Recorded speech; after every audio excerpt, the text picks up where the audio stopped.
আসসালামু আলাইকুম রহমতুল্লাহি ওয়া বারাকাতুহু। আশা করি তোমরা ভালো আছো। আমি তো অনেক ভালো আছি। কালকে সন্ধ্যাবেলার ভিডিও, সন্ধ্যাবেলা মা আমাকে বললো যে পাখাটা দিয়ে আছে বাপ নিয়ে আয়।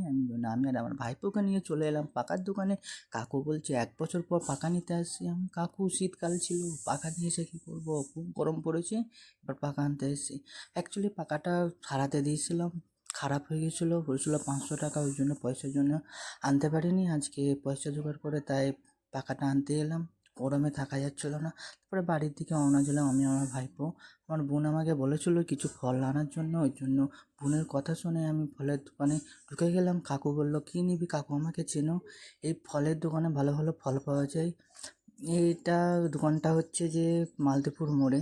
কাকু খুব ভালো লোক, তোমরা কিনতে পারো। তারপরে ফল নিয়ে বাড়ি থেকে রওনা দিলাম। ফলের নিয়ে বাড়ি থেকে রওনা দিয়ে দেখছি কাকু পাখাটা সেট করছে। পাখাটা সেট করার পর কাকু আমার কাছে 100 টাকা নিয়েছে, জানো। এখান থেকে একটুকু এসে পাখা সেট করলে 100 টাকা। ঠিক আছে, যা হোক, ভিডিওটা শেষ করলাম।